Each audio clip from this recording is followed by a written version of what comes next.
Time for Alamogordo Town News on Crazy Radio. I'm Anthony Lucero. When it comes to news on 95.1 FM, weather always comes first.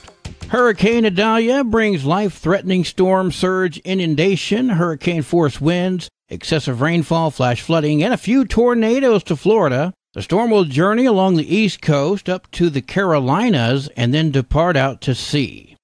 Closer to home, isolated to scattered thunderstorms mainly over the mountains. Heavy rain along with gusty and erratic winds will remain the primary concerns. We'll have another look at the weather following this news.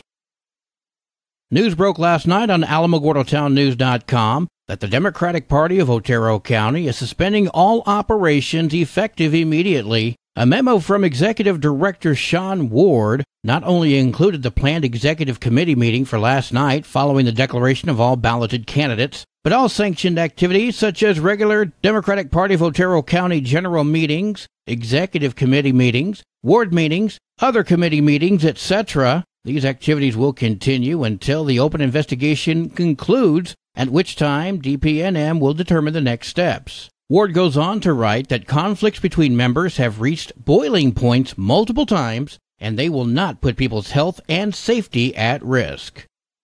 I wonder to whom that refers. The Otero County Commission met in special session yesterday to discuss an ordinance for a gross receipt tax for Otero County. The meeting began with County Attorney R.B. Nichols explaining that by passing salary increases, his expectation was the county would automatically pass a tax increase. I thought everyone was committed to doing the increase at that time by passing the salary increase. So I was surprised when there was some opinions of not passing it now. I was not expecting that. I thought we were just going to probably discuss the amount, but not whether to do it at all or not. Go on, Counselor. I don't like raising taxes, and I'm for smaller government, and you can't have both, though. So if people want these services, they need to be willing to pay the tax increase, or we need to get comfortable telling them we provide these basic services for law enforcement, fire, etc., but above and beyond that we can't afford unless we raise taxes, and people need to understand that. Wow.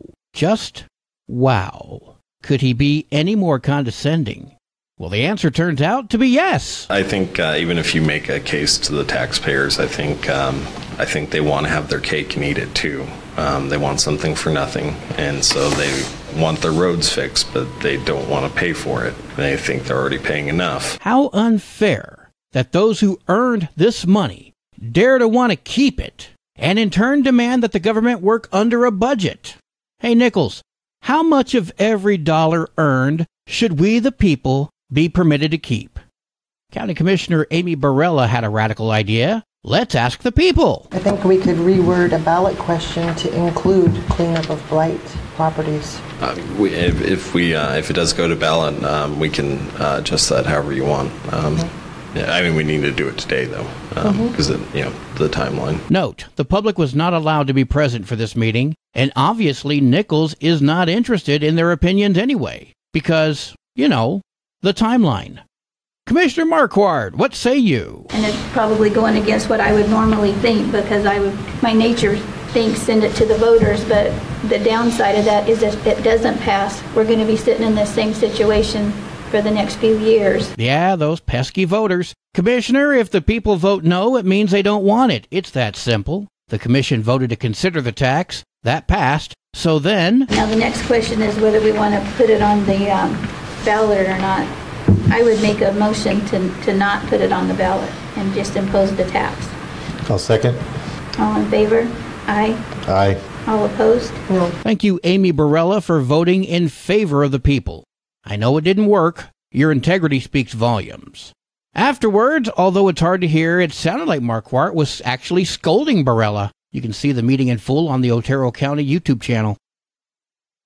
As previously stated, yesterday was the deadline to get your name on the ballot in November, and over the next few weeks, it is my intention to speak with these candidates so you, the voter, can know them just a bit better. Yesterday, I spoke with Amanda Jewell, who is running for Alamogordo School Board. I asked her what her intentions in office would be if she was reelected. One of the big things that I'm working with the district on right now and then continue to do is I really want to advocate for our CTE program. And a lot of that is I'd like to see the building trades program brought back. I know we used to have that in the past, and there's a number of different hurdles to making that happen. But I'm actually working with the district right now of how we can develop even internships or mentor programs or something like that, because college isn't for everyone. You can hear that interview in its entirety on the Crazy KALH Radio YouTube channel. The Lady of the Mountain Run is fast approaching. November 18th will be here sooner than later, so you might want to get ready and get into shape now. The run is a half marathon, a 10K, a 5K, and a 1 mile run. And of course, you can participate in any of these distances as a fun run, a fun walk, or competitively as a race. Tanya Byrne speaking with Crazy Radio. It's a great goal to have to participate in the Lady of the Mountain Run. You will be helping learners from up at our college, NMSUA, by raising money for the needs-based scholarship. You can hear what Tanya Burns had to say in entirety on the Crazy KALH Radio YouTube channel. LadyOfTheMountainRun.com has more information, including how to register and or donate.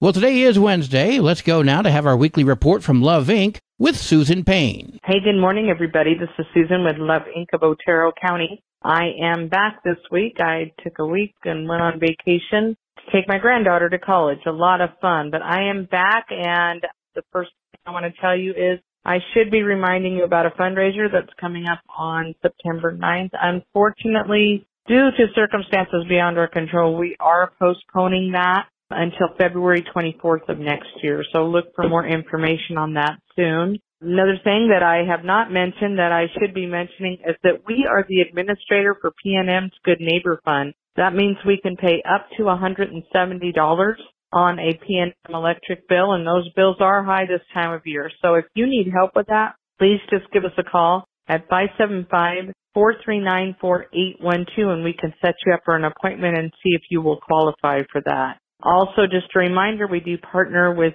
Animal Village to provide pet food, and of course we have that available, and we've been getting a lot of requests for that. And finally, just to let you know, we are getting a lot of requests for benevolence to help with rent and other utilities, and we are working just as quickly as we can to get back to everybody. It's a little tough this time of year, folks. I have to say we're getting an awful lot of calls, so we are doing the best we can to work with people, and please be patient with us as we are staffed primarily by volunteers, and each call can take up to 30 minutes. So again, if you have any questions or you need help with anything, give us a call, 575-439-4812. Until next week, Alamogordo and Otero County, have a blessed week. As a reminder, in order to contact the police, fire, or EMS, if you have an emergency, you dial 911. Otherwise, you contact the Tularosa Regional Dispatch Authority by dialing 575-437-2210. News from around the state in just a moment. This is Alamogordo Town News on Crazy Radio. I'm Anthony Lucero. AlamogordoTownNews.com is a locally owned website featuring local news matters from a local perspective that affects you, and we bring it to you directly. Plus, local sports, cultural arts, and events. Online, AlamogordoTownNews.com. Owned and operated by Second Life Media. We are Otero County. Directory Plus is the right size book. It's the book if you need a phone book. That's what just one person has to say about Directory Plus. With its red cover, features, colorful yellow pages, and lots more, it's no wonder people all over use Directory Plus. It has so much more information. You can cross-check phone numbers or addresses or pretty much anything.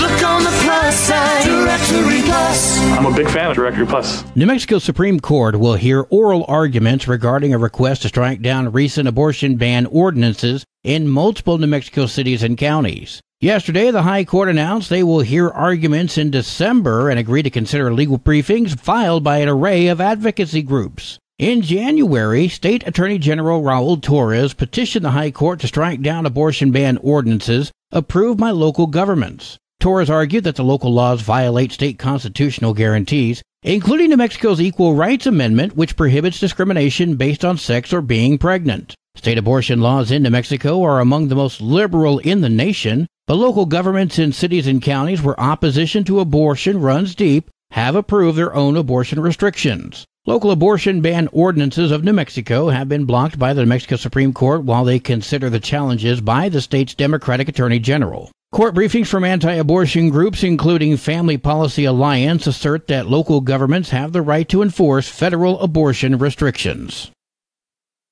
A Hobbs mother has pled guilty to murdering her 11-year-old son. Bruce Johnson Jr. died last summer, hours after telling Lee County deputies at the hospital that his mother, Mary Johnson, was the one who stabbed him. The boy's father told investigators that he and his son moved from Oklahoma to Hobbs to simply get away from Mary, who was very abusive. According to court documents, Bruce Jr. said he hated his mother and he kept a bat under his bed to protect himself from her. Last year, Bruce Jr.'s sister claimed their mother was off her medications, talking about delusions of being God and wanting to help her children ascend. Michelle Wilson Curry spoke with KRQE. I could see the signs. There were others that could see the signs, but nobody could get anything done. Before the couple's divorce went through, Mary Johnson moved to Hobbs to spend time with her son. That's when she stabbed him with a steak knife and then stabbed herself, but she survived. Mary Johnson was originally charged with first-degree murder, but court documents state that she pled down to second degree and has now been sentenced to 20 years in prison.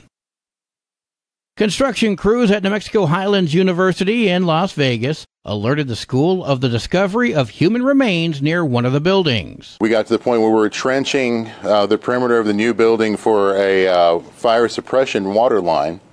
And the process of that trenching, the firm that's doing the work for us, the contractor, stumbled upon and came across human remains. That's David Lepre, the Vice President of Communications for the university, speaking with KOAT. We contacted the New Mexico Office of Archaeological Studies and the State Historical Preservation Office.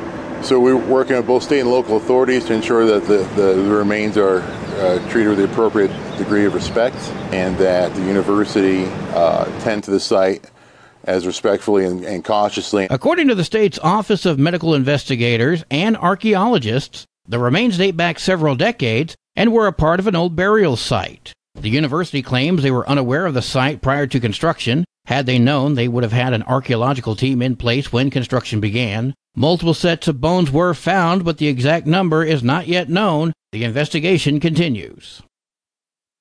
The man who admitted to killing his landlord in 2008 has learned his fate. Tony Peralta will serve a 15-year prison sentence after he pled guilty to second-degree murder. At the time of the murder, Peralta was living as a tenant in 69-year-old William Blodgett's home in Roswell. Peralta admitted to getting into an argument after Blodgett attempted to evict him. Peralta said that he then murdered Blodgett using a screwdriver and buried the man under the floorboards. Police found Blodgett's remains exactly where Peralta said they were located.